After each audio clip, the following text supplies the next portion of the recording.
오늘은 특세 네 번째 날, 그런 마음이 들어요. 실은, 이렇게 축복하고 싶은 마음들이 이렇게 생겨나는 일들이 종종 있거든요. 오늘은 특세 네 번째 날, 제 마음에 어떤 축복이 일어나는 거 하니, 이 고난주간 또는 사순절 특별히 작정하고 참여하는 분들이 계세요. 특별히 작정하고 참여하고, 그런데 하나님께서는 그것을 다 아세요.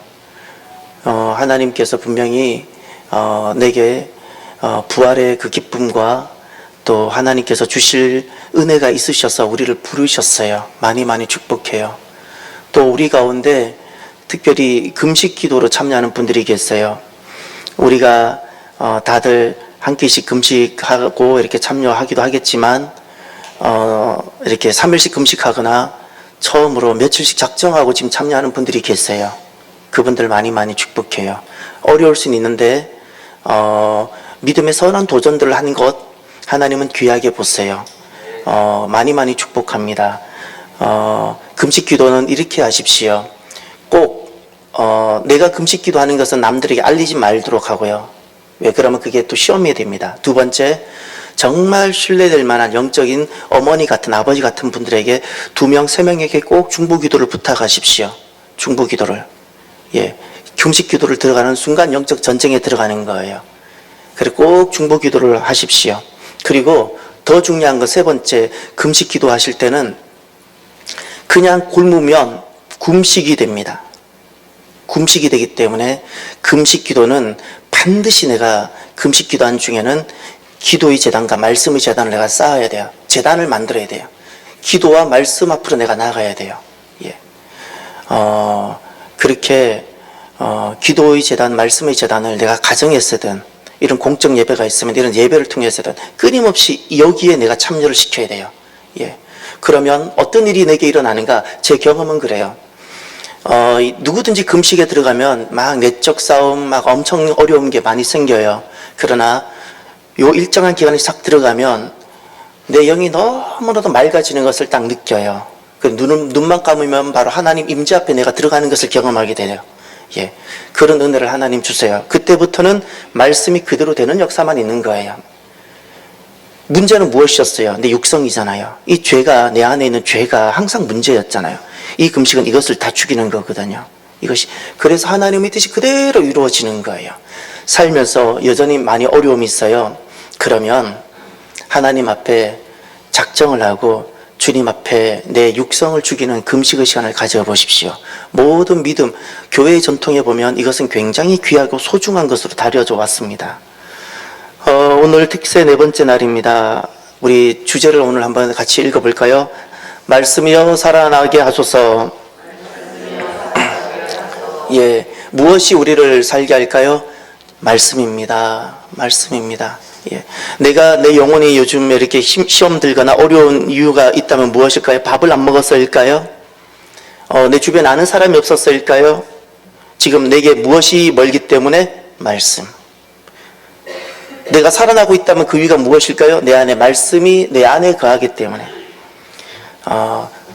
이 사순절 특별히 마지막 주간인 고난주간을 통하여 가정 개인이 살아나는 놀라운 역사가 있게 되기를 바랍니다.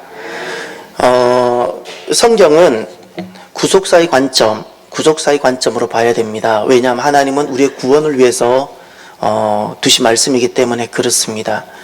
그러면 이 구속사의 관점으로 성경을 시대로 나누면 제가 이해하기 쉽도록 총 9개, 3개로 나누었습니다. 자, 오늘 또 한번 해볼까요? 첫 번째 세계, 가나안 땅에, 약속한 땅에 정착하기 전에 세계를 먼저 말해볼까요? 첫 번째가 창조시대, 두 번째 족장시대, 세 번째 출애굽 시대. 여기까지가 약속의 땅을 분배받고 정착하고 분배받기 전까지였죠. 그 다음 이 약속의 땅에 도착했을 때 믿음의 사람들이 어떻게 이 삶을 살아야 되는지, 이 구원의 원리, 믿음의 원리를 딱 붙잡고 시내산에, 출애굽시대 시내산에서 하나님과 언약하면서 우리가 그 새 백성으로 어떻게 살아야 되는지를 딱 받은 다음에 이제 약속의 땅에서는 무엇을 했다고요? 그렇게 살아내는 거라 그랬죠. 살아가는 거라 그랬죠. 그것이 사사시대였어요. 사사시대는 뭐라고요? 하나님이 왕이 되는 것. 그런데 이 사사시대 실패예요? 왕정시대예요. 왕정시대는 두 번째 왕정시대죠. 왕정시대는 무엇이에요? 왕이라는 존재가 하나님의 대리자가 되어서 통치하는 거예요. 그런데 실패하죠. 그래서 무슨 시대가 와요? 포로시대. 자, 가나안 땅에 도착했을 때는 세 시대가 있었어요. 첫 번째가 무엇이에요? 사사시대. 두 번째는 무엇이에요? 왕정시대. 세 번째는 무엇이에요? 포로시대. 중요한 건 실패로 끝난 거예요. 실패로 끝났어요. 예.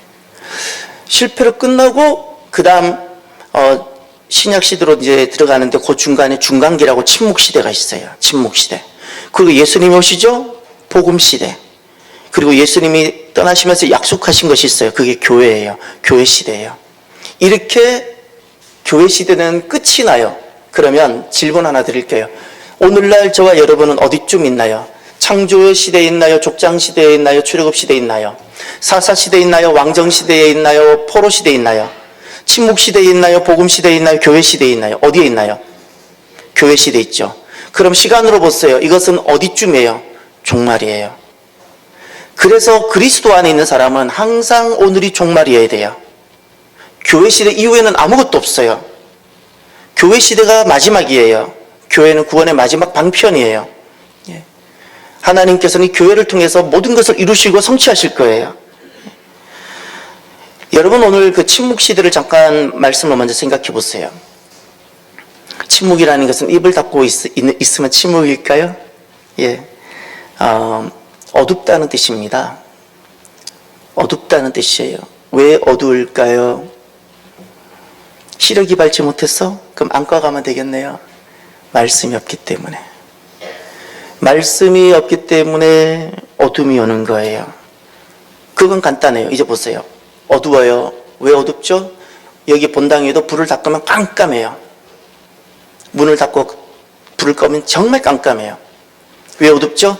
빛이 없었어. 그러면 침묵 시대는 도대체 어떤 빛이 없을까요? 말씀의 빛, 이거예요. 말씀의 빛이 없는 거예요. 말씀이 내게 빛이 안 되는 거예요. 예. 다른 5만 가지 불은 다 켜고 다녀요. 5만 가지 불은 다 켜는데 말씀이 내 인생에 빛이 되지 않아요. 그것이 침묵 시대예요. 예. 마귀는 항상 우리들에게 와서 우리를 흔들고 미혹하는데 성전에 나온 사람들에게는 이렇게 마귀는 시험합니다. 우리가 작은 믿음으로 성전까지 나왔어요. 그러면 성전에 나온 사람들에게는 어떻게 시험하고 유혹하는가? 여기까지 왔는데 마지막에 말씀이 들어오지 않도록 해요. 예, 말씀이 마음에 머무르지 않도록. 예, 왜죠? 말씀만 빛이 되지 않으면 되거든요. 말씀이 빛이 되면 살아나요. 말씀이 빛이 되면 그는 세상이 감당하지 못하는 사람이 돼요. 말씀이 정말 빛이 되면 담대해져요. 그런데 마귀는 말씀이 그에게 빛이 되지 않도록 해요. 그러면 어둠이거든요. 아무것도 못해요. 예, 아무것도 못해요. 지금 내게 말씀이 들어오고 있는가, 말씀이 쉐마가 되고 있는가를 보십시오. 말씀이 쉐마되지 않으면 난 죽어가고 있는 거예요. 절대 신앙생활은 경력이나 직분? 아니요, 다 반납했어요. 주님 앞에는 내 신앙은 그것과는 전혀 관계가 없다는 사실을 기억하세요. 말씀이 내가 쉐마가 되어져야 돼요. 말씀이 내 안에 있도록, 말씀이 내 안에 있어야 돼요. 사랑하는 성도 여러분, 항상 말씀이 내게 쉐마가 되고 말씀이 들릴 수 있도록 내 영적 상태를 돌아보고 점검해가는 저와 여러분이 되기를 바랍니다. 침묵 시대라는 것은 참 어두운 시대인데, 그러나 아무리 어두워도 주님은 우리를 찾아오십니다. 할렐루야. 하나님 백성은 하나님께서 버리지 않으세요. 그래서 주님이 오세요. 복음 시대입니다. 주님이 오세요. 예수님이 오세요. 이 땅에 예수님이 오신 것을 복음 시대라 부릅니다. 33년 계셨고 공생에 3년을 하셨어요. 예수님이 오신 것은 이것 때문에 오셨어요. 모든 하나님 약속하신 것을 이루신 거예요. 약속하셨고 성취하셨어요. 그럼 질문을 드릴게요. 무슨 약속을 이루었다는 거예요? 그 약속은 무엇이에요? 어떤 약속이에요? 우리가 잘 먹겠다, 잘 살겠다는 약속일까요? 아니요. 구원입니다. 구원의 약속이에요. 5대 제사를 통해서 또 계속해서 아담이 타락하게 됐을 때 에덴 동산에 있었던 첫 번째 약속 한번 찾아보세요. 창세기 3장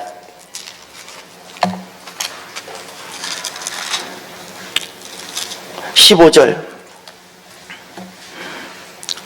이것이 첫 번째 약속이에요. 그리스도를 보내주겠다는, 그리스도가 오실 거라는 첫 번째 약속이에요. 3장 15절.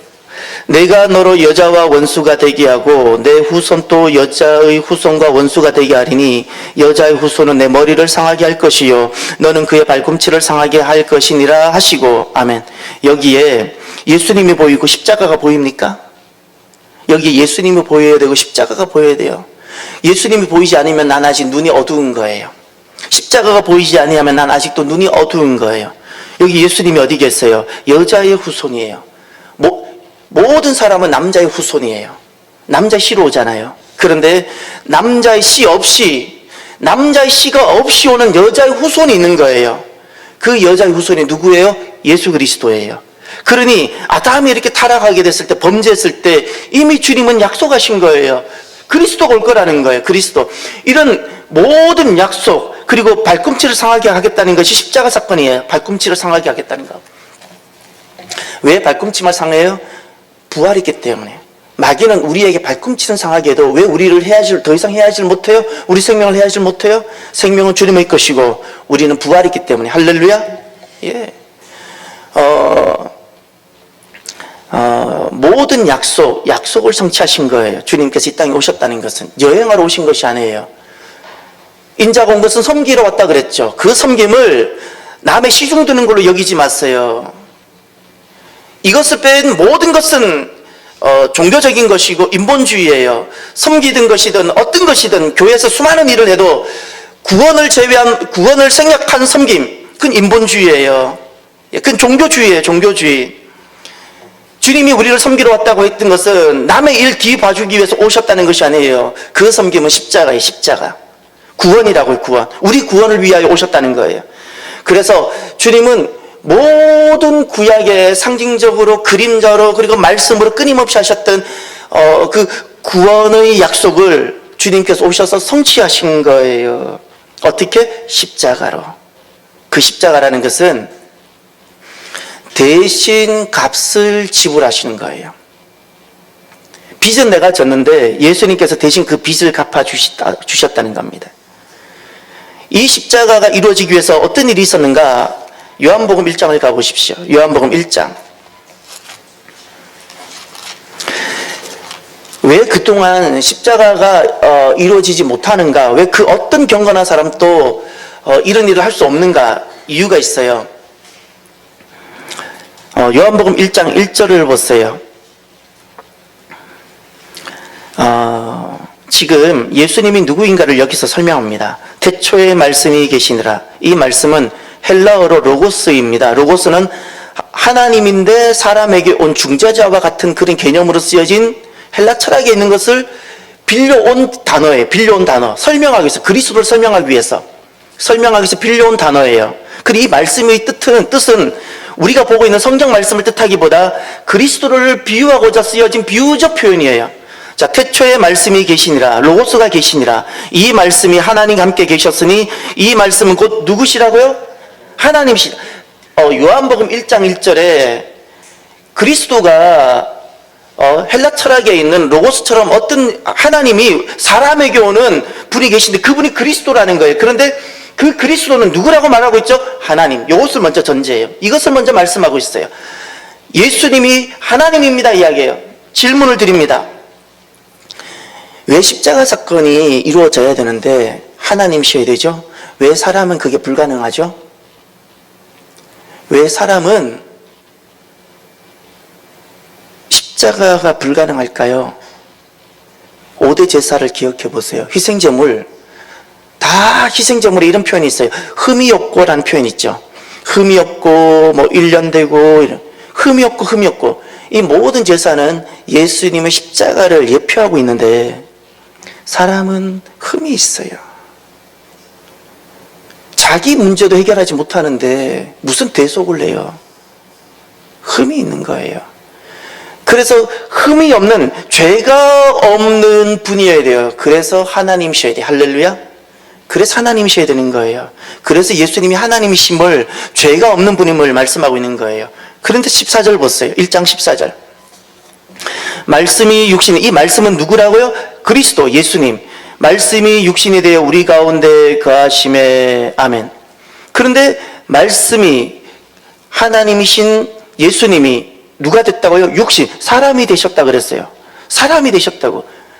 그러면 두 번째 질문, 왜 십자가 사건이 이루어지기 위해서 그냥 하나님으로 오시지 왜 구차하게 사람으로 오셔야 되죠? 왜 사람으로 와야 되죠? 하나님으로 오시면 되잖아요. 그 권능과 그 능력을 가지고 오시면 되잖아요. 누군가가 대신 값을 지불해야 되기 때문에. 값을 지불해야 되니까. 예. 사람의 모든 죄를 다 짊어지고 내가 대신 값을 지불하고 내 육이 찢어져야 되고 내가 피를 흘려야 되고 내가 대신 죽는 값을 지불해야 되는 몸이 있어야 되는 거예요. 몸이. 그래서 예수님은 하나님이신데 어떻게 해요?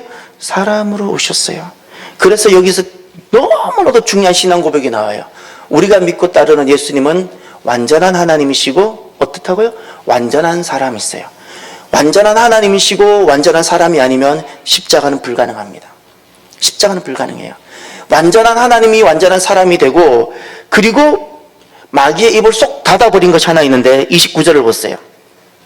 이것이 완전한 하나님께서 완전한 사람이 되셔서 완전하게 하신 사건이 하나 나옵니다. 완전하게 하신 사역입니다. 이 29절은 사역입니다. 1장 1절과 1장 14절은 존재입니다. 예수님은 누구셨는가? 그러면 1장 29절을 보세요. 이튿날 요한이 예수께서 자기에게 나오심을 보고 이르되 다 함께 보라, 세상 죄를 지고 가는 하나님의 어린 양이로다. 예. 이 하나님의 어린 양은 이스라엘 사람들은 이 말이 무슨 의미인지 너무나도 어린아이부터 속속들이 합니다. 그러나 우리는 이게 잘 모를라요. 하나님의 어린 양이라는 개념은 무엇인가 하니, 대속죄일에 두 마리 염소를 준비합니다. 염소를. 한 마리 염소는 잡아서 그 성막에 있는 법궤 있고 그 지성소가 있는 쪽에 피를 뿌려요. 그리고 한 마리 염소는 모든 이스라엘 죄를 다 고백하고 안수해서 사람이 없는 무인지경으로 가서 그 절벽에 떨어뜨려 버려요. 그 염소를 산채로 끌고 가서 그 절벽에 가서 밀어 떨어뜨려 버려요. 왜냐하면 이 염소는 머리 뿔에다가 붉은 실도 묶어놔요. 왜냐하면 이 염소는 먹어도 안 돼. 죄덩어리이기 때문에. 그리고 이 염소는 살아서 돌아와도 안 돼. 죄가 돌아오는 거였기 때문에. 그래서 한 마리 염소는 잡아서 그 피를 흘려서 우리 죄를 사하는 것으로 피를 하나 뿌려요. 한 마리 염소는 모든 우리 죄를 다 그 머리에 정가시켜서 그를 멀리 보내고 절대 우리한테 돌아오지 말라고 절벽에 밀어 떨어 죽여버려요. 이것이 대속죄에 있었던 거예요. 거기서 오늘 본문에 말하는 하나님의 어린 양이라는 게 바로 그것이에요. 예수님은 십자가에서 우리 죄를 대신해서 대신 피를 흘리고 대속해 주시고 우리 죄를 다 짊어지시고 지난날 대속죄에 있었던 그 아사셀 염소처럼 가서 대신 죽으셨던, 대신 다 죄를 담당하셨던 거예요. 이것이 십자가예요. 사랑하는 성도 여러분, 삶은 이렇게 살아야 돼요. 고난주간이잖아요. 내가 거듭났고 내가 예수님을 따르면서 내 삶을 완전함에 가운데 내가 세워가고 싶다면 항상 구원의 삶을 사십시오. 구원에 빠진 약자를 돕는 것, 그거는 종교주의가, 구원 때문에 돕는 거예요. 할렐루야. 어차피 내일이면 다 죽을 인생인데 오늘 밥 한 끼 더 주는 것이 무슨 의미가 있어요? 밥 한 끼 한 개 더 주는 게 무슨 의미가 있어요? 구원이 빠진 자녀를 보는 것이 얼마나 부모로서 악한 건지 몰라요. 구원을 제외하고 자녀를 봐요. 악한 거예요, 부모로서. 모든 것이 어디를 향해야 돼요? 구원이에요. 이 구원을 향한다는 것이 무엇이에요? 그것이 십자가라는 거예요. 십자가라는 것은 구원을 향하는 것이고, 십자가라는 것은 내가 대신 대가를 지불하는 것이에요. 이 십자가에서 어떤 일이 일어나는가? 거룩한 교환이 일어나는데, 예수님에게 있는 그 의는 내게 오고 내게 있는 불의는 예수님께 가는 거예요. 그래서 어떤 일이 십자가를 통해서 일어나는가? 예수님 때문에 나는 살고 나 때문에 예수님은 죽는 거예요. 예수님 십자가 때문에 내가 사는 거예요. 내가 사는 거예요. 오늘날 우리가 구속사의 삶을 사는 것이 왜 복된가? 누군가가 구속사의 삶을 삶으로 그가 살게 되어지는 거예요. 그가 살게 되어지는 거예요. 그러면 이제 마지막으로 오늘 본문으로 돌아가셔서 어떻게 하면 우리가 구속사의 삶을 살게 될까? 오늘 본문은 누가복음 22장은 본문의 위치가 성만찬, 성목요일, 오늘 목요일이죠. 그래서 일부러 목요일 본문을 잡았어요. 그 성만찬이 있었던 목요일 본문 그 다음에 위치합니다. 그리고 겟세마네 동산 가기 전에 목요일 밤에 있었던 말씀이에요. 누가복음 22장 14절부터는 성만찬 마지막 최후의 만찬을 하시고 그 자리에서 새 언약을 제정하시는 성만찬이 있었고, 오늘 본문 끝나고 35절부터는 이제 39절부터는 감람산으로 가시는데 그 사이에 성목요일 날 마가의 다락방에서 있었던 말씀인데 제자들이 다툼이 있었어요. 24절 다툼이 있었어요. 예, 그때 주님께서 26절을 보세요. 큰 자는 젊은 자라는 것은 어리다는 거예요. 큰 자는 어린 자와 같아야 되고 다스리는 자는 누가 다스리느냐? 섬기는 자가 다스린다. 여기서 어린 자, 섬기는 자는 어떤 존재일까요? 십자가 지는 자예요. 잊지 마세요. 나이가 어린 자를 어리고 남의 일거리 돌봐주는 사람이 섬기는 것이 아니라 누군가가 구원을 위해서 살아가는 사람이 섬기는 것이고, 누군가가 십자가를 지는 사람을 주님은 젊고 어리다고 표현하고 있는 거예요. 그래서 27절을 보세요. 하반절. 나는 섬기는 자로 너희 중에 있노라. 그것을 발을 씻겨주면서 직접 보여주셨는데 그 핵심은 구원을 위해서 살아가는 삶을 말하는 거예요. 구원을 위해서. 그리고 31절을 보세요. 그 자리에서 주님께서 감람산 겟세마네 마지막 기도하러 가시기 전에 제자들과 베드로에게 특별히 말씀하신 것이 있어요. 31절. 시몬아 시몬아 보라 사단이 너희를 밀가부르듯 하려고 요구하였으나. 십자가를 진다는 것, 구속사의 삶을 살아간다는 것 무엇일까? 32절 다 함께 봅니다. 그러나 내가 너를 위하여 내 믿음이 떨어지지 않기를 기도하였노니 너는 돌이킨 후에 내 형제를 굳게 하라. 아멘. 지금 사단이 누구를 밀가부르듯 흔들어서 시험 들게 한다고요? 시몬이에요. 시몬뿐만 아니라 시몬을 이 정도로 할 것 같은 모든 제자는 당연히 들어가는 거예요. 여러분, 사단이 항상 나를 내버려 둘 거라고 생각하지 마십시오. 사단은 반드시 나를 건드려요. 내 마음을 상하게 하고 나를 시험 들게 하고, 이것은 밀가부르듯 나를 흔들어 버리는 거예요. 흔들어요. 그래서 사단이 하고 싶은 일이 무엇인가요? 믿음이 떨어지게 만드는 거예요. 믿음이 이루어지지 않도록 하는 거예요. 믿음 없이 살도록 하는 거예요. 이것이 사단이에요. 믿음이 아니라면 무엇이에요? 인간의 감정으로 살라는 거예요. 구원과 관련 없이 살라는 거예요. 구원과 관련 없이 너가 하고 싶은 대로 하라는 거예요. 이것이 사단의 유혹이에요. 제자들을 향한, 교회를 향한. 여러분, 구속사의 삶을 산다는 것, 구속사의 삶을 우리가 살아야 되는데 그것은 십자가의 길을 걸어가는 거예요. 십자가의 길. 이 십자가의 길에서 오늘 저와 여러분이 하나 적용할 것이 하나 있어요. 예수님 십자가를 통해서 모든 것을 성취하셨죠. 우리가 이 십자가의 길을 통해서 우리가 하나 적용할 것이 하나 있는데, 믿음이 떨어지지 않도록 하십시오. 그 믿음이라는 것은 주여 하는 것이 아니고요, 내가 구속의 삶을 살기 위해서 내가 십자가 지고자 하는 이 구원의 삶을 살아가는 거예요. 십자가를 빼버린 이 모든 삶은 믿음이 떨어진 거예요. 십자가를 뺀 모든 교회 사역 다 믿음이 떨어진 거예요. 이건 가장 사단이 원하는 거예요. 우리의 모든 말과 우리의 모든 사역에 십자가가 있어야 돼요. 십자가가 있어야 믿음을 지키는 거예요. 십자가가 빠진 것은 믿음이 아닌 거예요. 십자가를 지키기 위해서 나는 믿음이 있는 거예요. 사단은 어떻게든 나를 흔들어서 밀가부르듯 밀을 채질하듯이 흔들어서 나를 믿음에서 떨어지게 만드는 거예요. 그러면 믿음에서 떨어지지 않게 하기 위해서 세 가지를, 두 가지만 딱 기억합시다. 첫 번째, 항상 우리는 사단의 그 시험과 유혹 앞에서 유혹이 우리를 다가올 수 있는데, 첫 번째 어떻게 해야 되는가? 예수님을 기억하십시오. 예수님 어떻게 하셨나? 예수님은 십자가를 지실 때 어떻게 하셨어요? 침묵하셨어요. 십자가를 변명하지 않았어요. 십자가를 지는 것을 두고 제자들을, 내가 너 때문에 십자가 진다고 제자들에게 호통치지도 않으셨어요.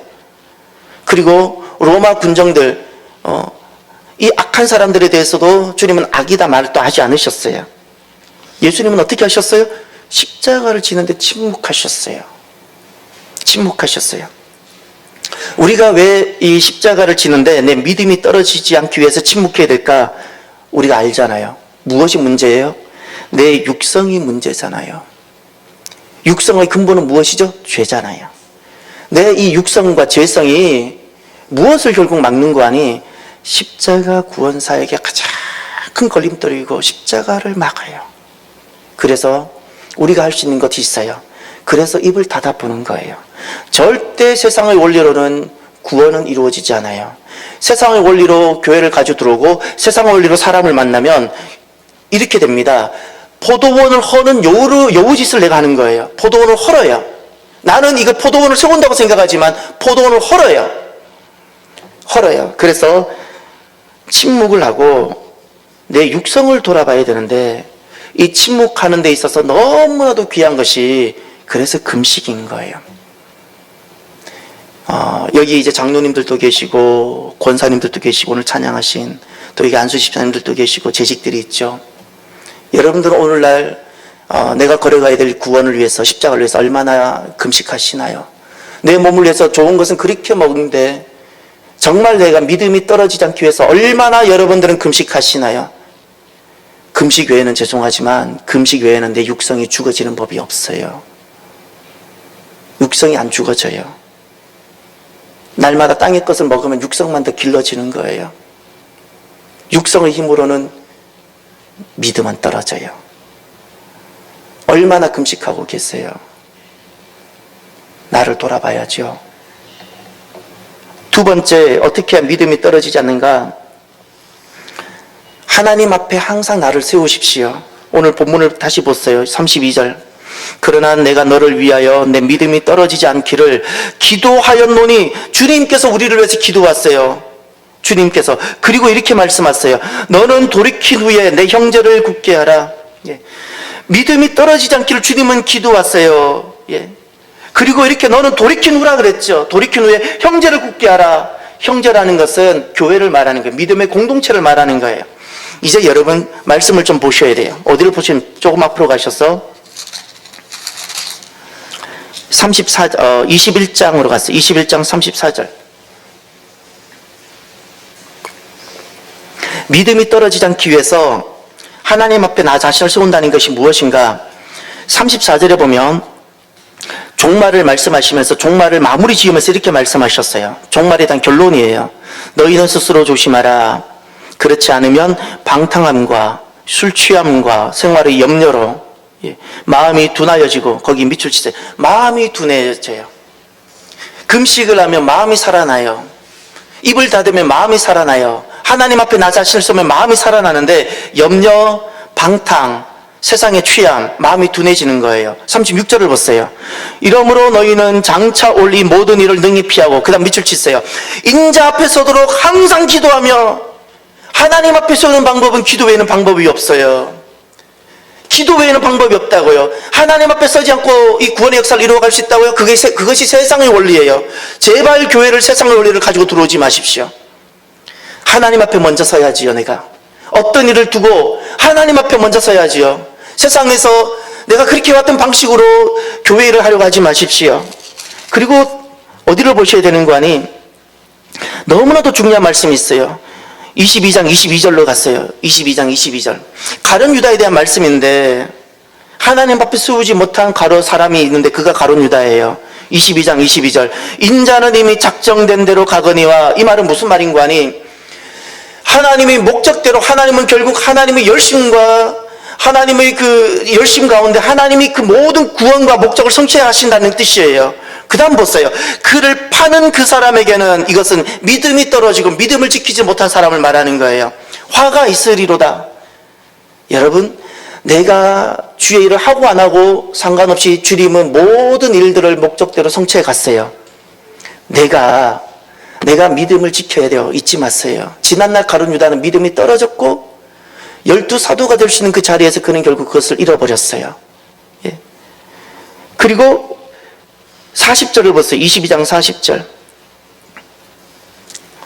겟세마네 동산에 도착하셔서 주님께서 딱 두 가지 말씀하셨어요. 그곳에 이르러 그들에게 이르시되 유혹에 빠지지 않게 어떻게 하라? 기도하라. 마귀는 유혹해요. 마지막 46절 보세요. 겟세마네 동산에서 마지막 주님께서 하셨던 말씀. 이르시되 어찌하여 자느냐? 시험에 들지 않게 일어나 무엇하라? 기도하라. 무엇이 하나님 앞에 우리를 세우는 거예요? 기도예요. 무엇이 내 육성을 죽이는 거예요? 침묵. 무엇이 나를 하나님 앞에 세우는 거예요? 기도. 무엇이 우리의 믿음을 떨어지지 않도록 지키는 거예요?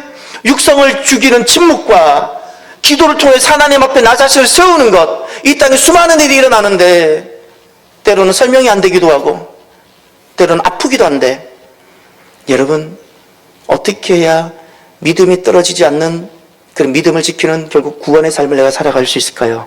침묵을 꼭 기억하십시오. 이 고난주간에는 그리스도인들은 침묵하는 시간이에요. 그리고 나 자신을 하나님 앞에 세우는 시간이에요. 이 침묵과 나를 기도로 하나님 앞에 세우는 것, 이것이 믿음을 떨어지지 않도록 하는 거예요. 이럴 때 나를 통해서 구원의 역사가 일어납니다. 기도하겠습니다.